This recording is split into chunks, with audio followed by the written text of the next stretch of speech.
गुरुर्ब्रह्मा गुरुर्विष्णु गुरुर्देवो महेश्वर गुरुः साक्षात् परं ब्रह्म तस्मै श्री गुरुवे नमः। ओम अवतारिणी श्री स्वामिनारायणाय नमो नमः।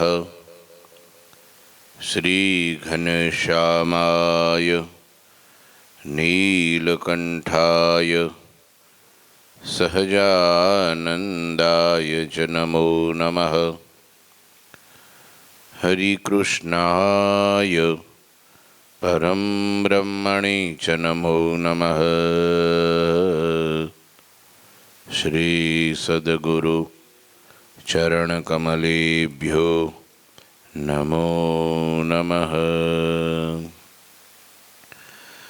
बोलो श्री स्वामिनारायण भगवाननी जय, श्री ठाकुरजी महाराजनी जय, श्री हरिकृष्ण महाराजनी जय, श्री घनश्याम महाराजनी जय, श्री सद्गुरुदेवनी जय, श्री 500 परमहंसनी जय।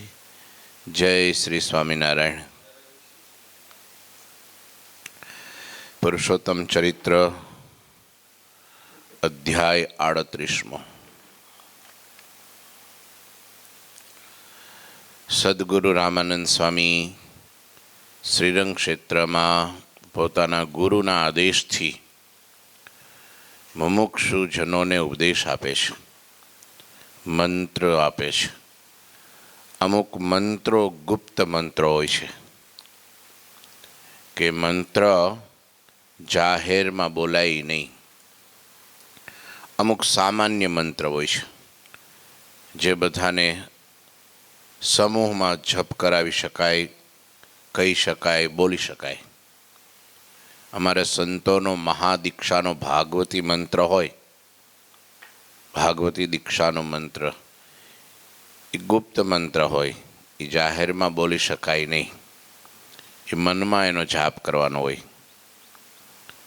અને સામાન્ય મંત્ર હોય એ બોલી શકાય, કહી શકાય, કોઈ સાંભળે એમ કહી શકાય। પેલો સાંભળે એમ બોલી શકાય, એ કાનમાં ગુરુ મંત્ર આપે એનો મનમાં જાપ કરવાનો હોય। પણ આ રામાનુજાચાર્યજી મહારાજે શ્રી કૃષ્ણનો મંત્ર આપ્યો અને કીધું કે આ મંત્ર તમે મુમુક્ષુને આપજો, જાહેરમાં આપજો, એની ધૂન કરાવજો, આજ્ઞા આપી। જા જા મુમુક્ષુઓ પ્રભુનું ભજન કરવા લાગે। અહીંયા ખાલી છે ને ગાદી, अगली गादी खाली है।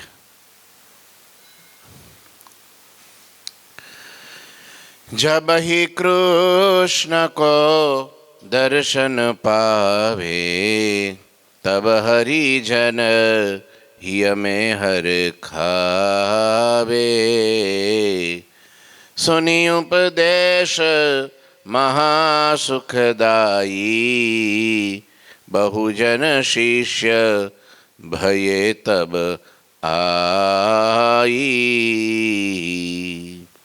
મુમુક્ષુ જીવોને કૃષ્ણના મંત્ર કાનમાં કહી દીક્ષા આપતા, પછી નટવર એવા ગોપીનાથજીનું ધ્યાન ધરાવતા, અને તે ધ્યાનમાં જ્યારે તેમના શિષ્યો હરિભક્તોને શ્રી કૃષ્ણના દર્શન થતા ત્યારે તેઓ પણ અંતરમાં આનંદ પામતા।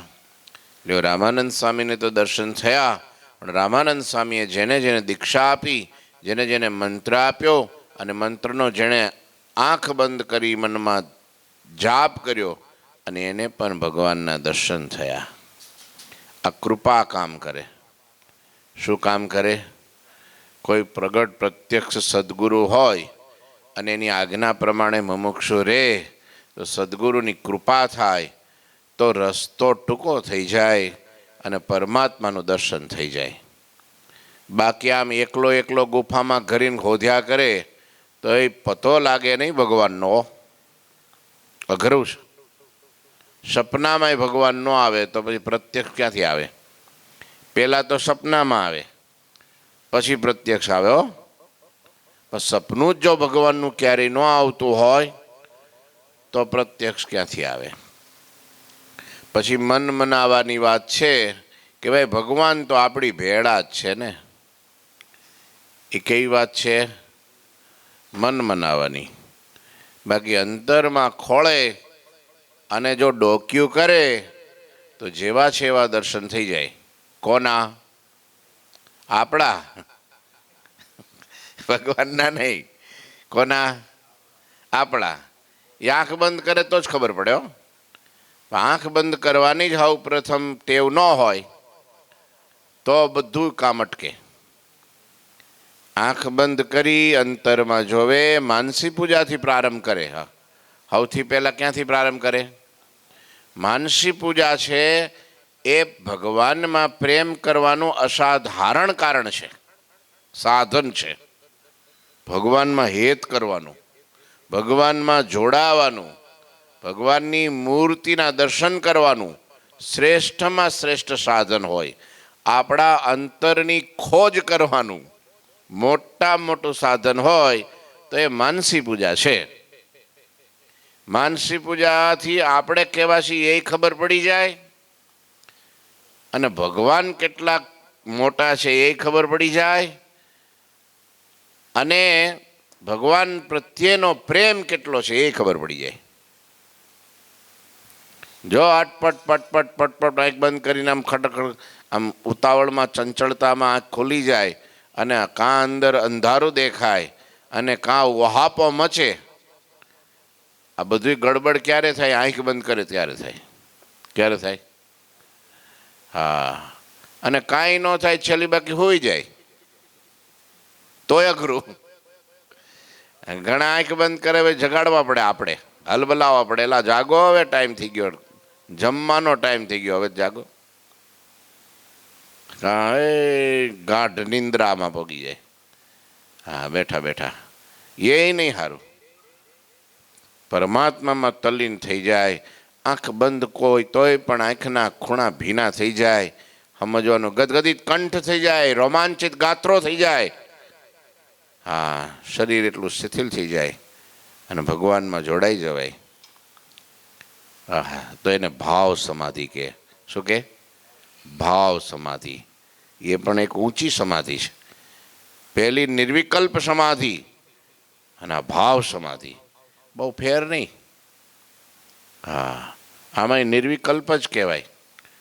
ભગવાનની દ્રઢતા નિશ્ચય પાકો એને જ મહારાજ કે અમે નિર્વિકલ્પ સમાધિ કહીએ છીએ વચનામૃતમાં.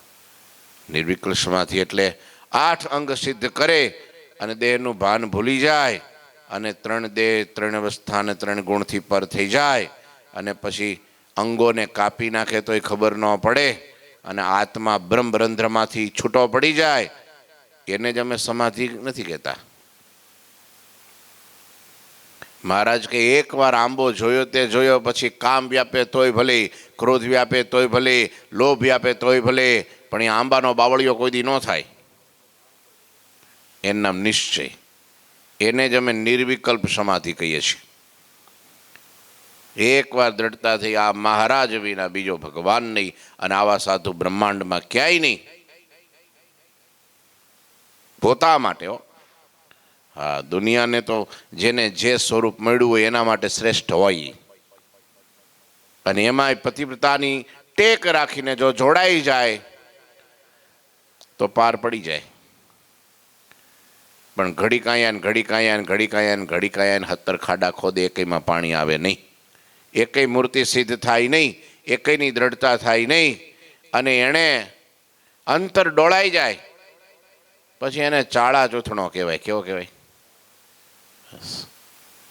હા, બધી બાજુ ઢોલકી વગાડે. કોઈને ખોટું ન લાગવું જોઈએ, કોઈની ભૂંડાઈશ પણ લેવી ન જોઈએ. આ એક દુર્ગુણ છે. આપણે શું કરવા કોકની ભૂંડાઈશ લઈએ? લે, સમદ્રષ્ટિ ખોટી છે. એવી સમદ્રષ્ટિ હોય એવી તો ભગવાનની નથી. ભગવાને પોતાનો ભગત હોય ત્યાં જાય, અભક્ત ભાઈ ન જાય. જાય છે કોઈ દી? એને સપનામાં નથી આવતા. દુરીજનિયાને દૂર ઘણા છો રે, અને પ્રેમી તે જનના પ્રાણ છો, એ જીરે તમે હરી હૈયાના હાર છો. દુરીજન્યને કેવા છો? એની ક્યાં નજીક છે? જે દુર્જન લોકો છે એનાથી ભગવાન છેટા છે, અને જે ભગવાનના પ્રેમી ભક્તો છે એના પ્રાણ છો. પ્રાણ કોઈ દી દૂર જાય? પ્રાણ દૂર જાય તો રહી જ ન હકે, જીવી જ ન હકે. ભગવાન પ્રાણ સમાન પ્યારા છે. ભગવાનને એ ભગત પણ પ્રાણ સમાન પ્યારો છે. મહારાજ કે સાધુ છે આવો જે ભક્ત છે એ અમારો પ્રાણ છે, અક્ષરધામ થકી અધિક છે. લ્યો, ભગવાનની સમદ્રષ્ટિ નથી તો આપણે રાખીએ તો ભાઈ ભેળવાઈ જઈએ. હા, આપણે તો બધા હરખા. એમ જે કેનારો હોય તો સત્સંગમાં પણ હા અડધો બી મૂકી કીધો, આખે આખો અડધો જ કીધો, અડધો ખરો પાછો. અડધામાં એના કરતા કે આખો હારો ને કા હાવ હમુકો નહીં હારો. અધવચ્ચે તો એકેય મેળનું ન રહે. ભગવાનના દર્શન થયા. લ્યો બધાઈને રામાનંદ સ્વામીનો મહાસુખદાયી ઉપદેશ સાંભળી લોકો એમની પાસે આવીને શિષ્યો થવા લાગ્યા કે આ વર્ષોથી અહીં તીર્થોમાં બેઠા છીએ પણ સદગુરુ તો આજે મેળા. લ્યો, ઘણાને મળે તો મળે, નહીં તો 3 ટાઈમનું ભોજન તો મળે જ. હા, થોડી ખરીદી માટે બીજું ત્રીજું આ તે મળે, વસ્તુ પદાર્થ મળે. કદાચ હાલો ને ભગવાન મળી જતા હોય પણ સદગુરુ દુર્લભ છે. શું કેવું છે? ભગવાન તો છે, તીર્થોમાં હોય જ ભગવાન. ભગવાન પછી બોલે નહીં ને, એ વાંધો. આપણી કેપેસિટી પ્રમાણે ભગવાન બોલે પણ એટલી કેપેસિટી હોય નહીં. એટલે પેલા ગુરુ જોઈએ, એટલે ગુરુ એની હારે બોલે, વાતો કરે. ગુરુ મળ્યા એવા રામાનુજ ગાદીપતિ જોઈ, શ્રી વિષ્ણુ નામ કહાવત સોઈ. જન કહો નહીં માનત ઇनको, સદગુરુ લખી પૂજત સ્વામીન કો. કા બાજુ બેસો ને કા બાજુ બેસો. હવે આમ બરાબર કેમેરો હામ આવી જાય છે. તે વખતે રામાનુજના ગાદીપતિ જે શ્રી વિષ્ણુ નામે કહેવાતા હતા, એમને કોઈ લોકો માનતા હશે ને કોઈ બધે હરખા ના હોય ને. સૌ રામાનંદ સ્વામીને સદગુરુ જાણીને પૂજવા લાગ્યા. જે તે વખતે જૂના, આ જૂનાની માથાકૂટ બહુ મોટી છે, પહેલેથી જ છે. હજુ આ બધું આદિ અનાદિની વાત છે.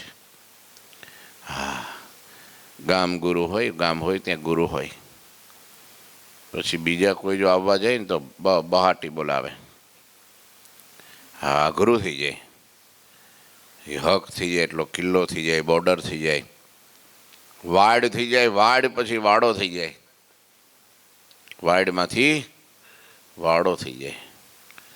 એટલે પછી એમાંથી કંઈક પ્રકારના જગતના, માયાના, કળિયુગના તત્વોને પેશવા માટેના છીંડા થઈ જાય. શું થઈ જાય? છીંડા થઈ જાય. હા, એ વખતના હશે જે કે જૂના સઘળા એ બધા ભેગા થઈ ગયા અને રામાનંદ સ્વામીનો અનેક પ્રકારે દ્વેષ કરવા લાગ્યા છે. બસ જોજી, એટલે અત્યારે બધું થાય એમની કાંઈ નવાઈ પણ છે. મોટે ભાગે દ્વેષથી બધું થાય. દ્વેષ કેમાંથી થાય? ઈર્ષામાંથી થાય. રાગ થાય, પછી દ્વેષ થાય. પણ એ રાગ ને દ્વેષ પેલા ઈર્ષા થાય. ઈર્ષા હવની માં છે, એટલે એમાંથી પછી સંતાનો જન્મે, રાગ ને દ્વેષ ને બધું. ઈર્ષા બહુ બુરી ચીજ છે. હા, મુકુંદ સ્વામીને ઘેરીને 5-25 હરિભક્તો બેઠા હોય અને હું જોઉં પછી કે મારા ન્યા કેમ બેઠા છે, મારી પાસે કેમ નહીં. ભલે મારી પાસે ન બેહત કાંઈ નહીં, પણ ન્યા તો ન જ બેહવા જોઈએ. ઈર્ષા. એનું હારું ન દેખાવ, મારું ભૂંડું કરીને પણ એનું હારું ન દેખાવા દઉં. મારા કામ બગાડીને પણ એનું કામ ન થવા દઉં. મારે ગમે એટલું નુકસાન થાય એ ભોગવીને પણ એને ફાયદો ન થવા દઉં. મારું નામ મિટાવીને પણ એની ચાહના નામનાને ધૂળમાં મેળવી દઉં. આનું નામ ઈર્ષા કહેવાય. શું કહેવાય? ઈર્ષા બુરી ચીજ છે. કોઈનું સારું જોઈ ન શકે, કોઈના વખાણ સાંભળી ન શકે, કોઈનું સારું કાર્ય કોઈ કરતા હોય તો એને હળી કરે, ભંભેરણી કરે, એની નિંદા ટીકા કરે, બેઠા બેઠા તેલ રેડાયા કરે, શાંતિ ન થાય. બહુ બુરી ચીજ છે ઈર્ષા. નાનામાં જ હોય એવું કંઈ જરૂરી નથી. ઈર્ષા તો છે ને ભક્ત ચિંતામણીમાં પ્રકરણમાં આવે છે. ધર્મદેવ ભક્તિ માતા અવિદ્યા કહેવાય જેને. અવિદ્યા, માયા, મોટા મોટી માયા, ઈર્ષા રૂપી માયા પ્રવેશ કરે છે. એટલે જેણે ઈર્ષા જીતી છે એ તો જગતનો બે ભુજાવાળો ભગવાન કહેવાય. બહુ સાચી વાત છે. ઈર્ષા નામનો દોષ નીકળી ગયો જેનામાં, અને બધાય પ્રત્યે પ્રેમ ભાવ, અને કોકનું સારું જો એને ખુશી થાય, એ તો ભગવાનનો અંશ હોય. કેમ લાગે દાદા? હે, કોકનું સારું કાર્ય જોઈને વાહ વાહ શું વાત છે, વાહો થાબળે, બે હારા શબ્દો બોલે, એ તો ભગવાનનો અંશ હોય તો થાય. પણ ન્યા ગયો જ કેમ તું? જ્યાં હું નહીં ત્યાં તુંય નહીં. ઈર્ષાએ કરીને તો ભગવાનને પણ મારી નાખવા તૈયાર થાય. ભગવાનને આમ જો ને, આ બધે સત્સંગના ઇતિહાસો જળહળતા છે. ઈર્ષા કરવી, પણ કેવી કરવી? નારદજીના જેવી કરવી. મહારાજ કે કોઈ પ્રકારે ઈર્ષા ન કરવી. આનંદાનંદ સ્વામી કે પ્રથમના ચોથામાં ને ઈર્ષા તો મહારાજ રહી જાય છે. લ્યો સ્વામીએ કીધું, બોલો આનંદાનંદ સ્વામીમાં ઈર્ષા હતી નહીં, પણ મારા ને તમારા માટે આ વાત કરી હો. એ તો મુક્ત હતા. પણ સ્વામી કે મહારાજ ઈર્ષા તો રહી જાય છે. ઈર્ષા રહે છે. ઈર્ષા છે ને એ ભેખનું પિયર છે. સ્ત્રીઓ એને પિયરમાં રહેવું વધારે ગમે. ન્યાની બોલબાલા હોય, માગે તે મળે, માન સન્માન જળવાય, બધા પ્રેમ કરે, ઘરના સભ્યો ગામના બધાયમાં બહુ મોટું નામ કહેવાય ને એને બધી વસ્તુ આમ તમે જુઓ ને ઠાઠમાઠ હોય ત્યાં. એટલે ન્યાય એને રહેવું વધારે ગમે. સાસરિયામાં વળી પતિ ક્યારેક મેણા ટોણા મારે, ક્યારેક દિયર ને ભોજાઈ મારે મેણા ટોણા, ક્યારેક વળી સાસુ અટકે વઢે. હવે ગામમાં બધે ઘૂંઘટો કાઢીને ફરવાનું હોય, બહુ મર્યાદા રાખવી પડે, બહુ વિચારી વિચારીને બોલવું પડે ને છૂટછાટ ન હોય.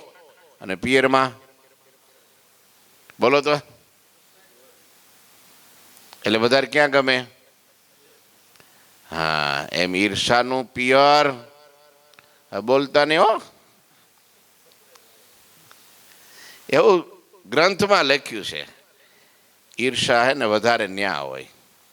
એટલે એમાંથી પછી થોડી થોડી આમ તો બધી છંટાય ને પછી થોડી થોડી જાય બધે. વધારે ક્યાં હોય? આપણે બોલો વાંધો નહીં. આ તો બધા સંતો એવા છે બહુ નિષ્પૃહી છે. જેને લાલસા હોય, લોભ હોય, લાલચ હોય, કંઈક ચાહના, નામના, પ્રસિદ્ધિ, પદ, પ્રતિષ્ઠા, આ બધું જ્યારે અંદર કોટા ફૂટે ને પછી ઈર્ષાને લાગ મળે, આવવાનો દરવાજો મળે. શું મળે? પછી અંદર પહેે. પણ એ કાંઈ હોય જ નહીં, જેમ કહો એમ. હે કમ ખાઓ ગમ ખાઓ નમ જાઓ, આકાશનો ભાગ. હે એ હાથી ચલે બાજાર, કુત્તે બસે હજાર. શું ફેર પડે? મસ્તારા મસ્તી મેં, આગ લગે બસ્તી મેં. આને શું ફેર પડે? કોકનું હારું જોઈ, એક હારી ગાડી જોઈ નહીં, અને હારું મકાન જોઈ નહીં, થોડો ધંધો જોઈ નહીં, થોડું રૂપ જોઈ નહીં, થોડા હારા કપડાં જોઈ નહીં, કાંઈ નહીં તો ઠાઠિયું સાયકલ જોઈને ઈર્ષા થાય. બોલો હા, કોઈનું હારું જોઈ ન શકે. બોલો કાંઈ હારું ન જઈ શકે અને બળતરા થાય. અને ઈર્ષા પુરુષો કરતા બોલતા નહીં હો. આ બધું રેકોર્ડ થાય છે. અધ્યાહારમ વધારે જોવા મળે એમ. આપણે જોયું નથી પણ લોકો કહે છે એવું હોય વધારે. એમાંય ઘરમાં હા દેરાણી ને જેઠાણી ને ભોજાઈ ને શું કહેવાય ભાભી, હા દિયર ભોજાઈ નહીં, નણંદ ભોજાઈ, નણંદ ભોજાઈ, આ બધાને ઘરમાં પરિવારમાં એકબીજાને હંપ સુરત ભાવ ને આત્મીયતા હોય, ત્યાં સાક્ષાત ભગવાનનો વાસ હોય. સાચું છો? પણ એવું ઘર હા બહુ દુર્લભ હોય છે, બહુ દુર્લભ હોય છે, સુલભ નથી હોતું. કેમ કે ત્યાં ઈર્ષા નથી, એટલે ઈર્ષા નથી એટલે દ્વેષ નથી, દ્વેષ નથી એટલે અહમ મમત્વ નથી. એ કે ભાઈ ને મારે જરૂર નથી તમે રાખો, હવે મારે જરૂર નથી તમે રાખો. એકબીજાને દેવાની ભાવના, લેવાની નહીં. સંગ્રહખોર વૃત્તિ ન હોય એની પાસે. હા સાસુ એમ કે હોવ આ ચાવીને જોડો, તું રાખ ને, મને આ માથાકૂટ ગમતી નથી, તું રાખ ને. તો કે ના ના બા તમે મોટા છો, હવે હું તો નાની દીકરી કહેવા, આ બધું મને આ બધું આમાં નો મને આ ફાવે નહીં હજુ, બા તમે રાખો ને. ક્યાંક જવાનું હોય તો કે બા તમે જઈ આવો ને, હું આ ઘર હાંચું છું. આ બધું પોતા મારવાના હોય, વાસણ ઉટકવાના હોય, રસોઈ બનાવવાની હોય, કપડાં ધોવાના હોય, તમારે કોકના લગ્ન પ્રસંગમાં તમે જઈ આવો ને. હા એ ન થાય ને. વહુ છે એ દીકરી થઈ જાય અને હાહુ માં થઈ જાય તો ડખો પતી જાય. હા અને તો જ આત્મીય થાય. તમે જો માં દીકરીને કોઈ દી ઝઘડતા નહીં ભાળો, લૂંટાફૂટી બહુ હે હોય તો હરખ નો હોય. હા એ વેનનો ઝઘડો હોય અને એ વાલ ને વાત્સલ્યનો ઝઘડો હોય, એ ભરત ને રામનો ઝઘડો હોય. કેવો હોય? હોય તો એ ભરતનો રામનો ઝઘડો હોય, પેલો ન હોય. રામનો રાવણનો ન હોય. સમજ્યા? હા ઈર્ષા બહુ બુરી ચીજ છે. ત્યાંથી શરૂ કર્યું હે. હા નારદજી જેવી ઈર્ષા કરવી. હા તુમરુએ ભગવાનની આમે ગાન કર્યું. સમજ્યા? તે ભગવાન રાજી થયા, વસ્ત્રો અલંકારો જે કઈ આપી દીધું. નારદજીને ખબર પડી ભાઈ હું ગાયક કઈક છું, લો હું કઈક કમ છું, મને બધું આવડે છે, હું કેમ ન ગાઉં? હે લાંબા વાહે ટૂંકો જાય, મરે નહીં તો માંદો થાય. સમજ્યા? મરે નહીં તો માંદો તો ઈ ગાય છે તો હું કેમ ન ગાઉં? ભગવાન પાસે ગયા ગાવા, એને બધું વસ્ત્રો મળે તો મને કેમ ન મળે? મને એનાથી સારું ઊંચું મળવું જોઈએ, કારણ કે હું એના કરતો ઊંચો શ્રેષ્ઠ ગાયક છું. આ પ્રોબ્લેમ ક્યાં? હું ગાયક છું ત્યાં સુધી વાંધો નહીં, પણ હું એના કરતા સારો છું, ઈ પ્રોબ્લેમ. હું એના કરતા સારું કરી દેખાડી દેવાની ભાવના છે ને, બસ ઈ દુર્ગુણ છે. બાકી ગાવું એ તો ગુણ છે, રાજી કરવા બધા એના માટેનું સાધન છે. પણ નહીં, એના કરતા હું સારું મેળવીશ ને એનું નીચું બતાડીશ, બસ આ ઈર્ષા. નારદજીને પછી ભગવાન પાસે ગાયું ભગવાન કઈ રાજી ન થયા. ઠીક છે નારદજી, ફરી પાછા આવજો, જાઓ. એનાથી ભગવાન રાજી થયા નથી હજી તુમરું જેવા. પછી તો શિવજી ઉપર તપ કર્યું, વિદ્યા મેળવીને ભગવાન પાસે ગાયું, તોય પણ ભગવાન રાજી ન થયા. પછી તો કેટલા 7 મન્વંતર સુધી 7 મનુ વયા ગયા. 14 મનુની આયુષ્યથી અડધી વહી ગઈ. આ બ્રહ્માંડની કલ્પ, અડધો કલ્પ. 7 મન્વંતર એટલે અડધો કલ્પ. બ્રહ્માની અડધી આયુષ્ય 8 અબજ ને 64 કરોડ વર્ષે તો બ્રહ્માનો એક દિવસ જ થાય. એવા બ્રહ્માના 8 દિન અઠવાડિયું, 15 દિનનું પખવાડિયું, 30 દિવસનો મહિનો, 12 મહિનાનું વર્ષ, 100 વર્ષ બ્રહ્મા જીવે. 50 વર્ષ બ્રહ્માના ગયા ત્યાં સુધી તપ ને સાધના ને ચાલુ કરી દીધું. સારે ગમાં બધા ની સસાની તપમાં કરે, કઈ મેળ ખાતો નહીં. ભગવાન પાસે વારે વારે આવે. ભગવાન હવે તો કે હજી નાપાસ. ભરી જાય, વરી બરાબરની સાધના, રિયાઝ ને અલંકાર ને ઘૂંટી ઘૂંટી ઘૂંટી ઘૂંટીને રાગદારી નો એવું ગાય આખી દુનિયા ડોલે, પણ ભગવાન નો ડોલે. કેમ? એની ભાવના એવી હતી કે તુમરું કરતા આપણે આગળ જવું પડે, એને પાછળ રાખી દેવા છે આપણે. લે, એ પ્રોબ્લેમ થઈ ગયો મોટો. અને પછી કીધું કે ભાઈ પ્રભુ, હવે આમાં કઈ આગળ થાય એવું નથી. હવે તમારે શું ઈચ્છા છે એ કયો ને. તો કે એક જ ઈચ્છા છે, તુમરું પાસે શીખવા જાઓ બસ. હવે જો ઘા વાગે ને હવે સારું લાગે. પણ નારદજી તો મુક્ત હતા, મહાન વિભૂતિ હતા. એટલે મને તમને શીખવાડવા માટે ભગવાને આ એની પાસે ચરિત્ર કરાવ્યું. અને નારદજી તુમરુજી પાસે ગયા, હાથ જોડ્યા, બસ આટલું જ, બીજું કઈ નહીં. બીજું બધું આવડતું જ તું, ખાલી હાથ નહોતા જોડતા. જો આટલી જ વાર હતી. એટલે સ્વામીએ કીધું ને, એ આ તો બહુ મોટા છે, કેટલી વારમાં રાજી થાય? તો ખાલી હાથ જોડે એટલી વારમાં. ના, હું ન જોડું.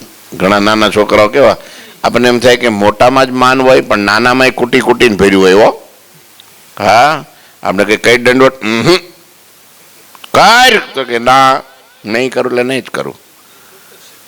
પ્રત્યક્ષ દેખાય, પેલાનું દેખાય નહીં. આ પ્રોબ્લેમ. છોકરાનું તરત દેખાઈ જાય, એ સારું. પણ માન તો કૂતરું હોય ને, કૂતરું નજર પ્રાણીમાં બરાબર, પણ કૂતરાને બચકારા કરો ને, તમારું બેટું પૂછડું માટે પડપટાવા માટે, તમારું પગ ને પિંડી બધું ચાટવા, ઝાડ થાય સીધું. અને હળ તોય ઝાડ થાય. એને ખબર પડે માન અપમાનમાં. બોલો, હે? એટલે માની માણસને શ્વાન જેવો જ કીધો છે આમ તો. જે એકાંતમાં હડકાયું, પેલું શું કઈ હાડકું જ આવે, એના મોઢામાંથી લોહી નીકળે અને ઈ ચાટીને રાજી થાય. એને ખબર નથી આમાં નુકસાન મારું છે. લ્યો, આ માની માણસનું કામ છે. ઈર્ષા જાય તો માન જાય. હા, ક્યાંથી ઈર્ષા પ્રગટે છે? માનમાંથી. મહારાજે કીધું સારંગપુરનું કેટલામું? કેટલામું છે? 8મું. હા, એમાં છે કે માનમાંથી ઈર્ષા જન્મે છે. હા, મત્સર માનમાંથી થાય છે. ઈર્ષ હે 6ઠું, કાર્યાણીનું 6ઠું. હા, એમાંથી થાય છે. એટલે ટાઈમ થઈ ગયો. ઈર્ષાએ તો ટાઈમ પૂરો કરી દીધો. હે બધું તો થાય. તો મજા આવે ને થોડું. આ તો આપણા અંતરની ખોજ છે. આપણે દુનિયાને કઈ ઈર્ષા મુક્ત નથી કરવા. આપણે આપણા હૃદયમાં સંશોધન કે ભગવાનને આ નથી ગમતું, તો આપણે કોઈ સાથે ઈર્ષા ન રાખવી. બધા એનું ઉત્કર્ષ જોઈને રાજી થવું. મલકાઓ કોઈ સારું કામ કરે ને તો કાંઈ નથી દેવું, ન દેવાય તો કાંઈ નહીં. 1 રૂપિયો નથી દેવો ને સાધન નથી દેવું, રૂપિયા કપડાં નથી દેવા. ખાઓ ને ખાલી હસતા હસવામાં શું જાય છે? પણ આપણે આ ઝેર કાચલું પી ગયો છે. હા, બોલો, એવો ગંભીર, પેલો ગંભીર જોયો તો ને કાલે, એટલે જીતી ગયા, ભારત જીતી ગયો વર્લ્ડ કપ, આમાં કપ એ શું કહેવાય, શું આવે મોટો કપ, હવે એ જીતી ગયા, હવે તો હસવું જોઈએ કે નહીં? તોય નતો હસતો, બોલો. હા, તોય નહીં. હવે એ પક્ષમાં છો, તું ભારતમાં છો, લીડર છો, હવે થોડું હશ. તો કે મારું નામ ગંભીર છે કે એટલે હું ગંભીર રહીશ, ઠેઠ સુધી ગંભીર. હવે કોઈકનું સારું નાના સાધુ હોય, કોઈક નાનો બાળક હોય, કોઈ હરિભગત હોય, તો સામું જોઈને હસવું, આમ તો બળો ચડાવીને જ ફરવું, એ તે કાંઈ આપણું લક્ષણ કહેવાય? હા, વેર જ રાખવું ને આમ જ આંખો જ તાણવી અને હાથના લાંબા કરી કરીને ઈશારા, એ તો બધું સારું નહીં, મારા માટે નહીં, કોઈ માટે સારું નહીં. હળી મળીને રહેવું, મજામાં રહેવું, મોજમાં રહેવું, મોજમાં રહેવું. દાદા, અલખ ધણીની ખોજમાં રહેવું. હે તો ઈર્ષા જાય ધમ પછાડા કરતી, મોજમાં રહેવા માટે એટલે ઈર્ષા વહી જાય હંપ રાખીને. હવે શું કરે જો રામાનંદ સ્વામીનું, હવે આ ઈર્ષાવાળા તો ભેગા થયા, બધાએ મિટિંગ કરી. કાલ શું કરીએ જોઈએ તારે. ઠાકોરજી મહારાજની શ્રીપતિમ શ્રીધરમ સર્વદેવીશ્વરમ ભક્તિ ધર્માત્મજમ વાસુદેવમ હરે માધવમ કેશવમ કામદમ કારણમ સ્વામિનારાયણમ નીલકંઠમ ભજે. શ્રી ઠાકોરજી મહારાજની જય. જય શ્રી સ્વામી.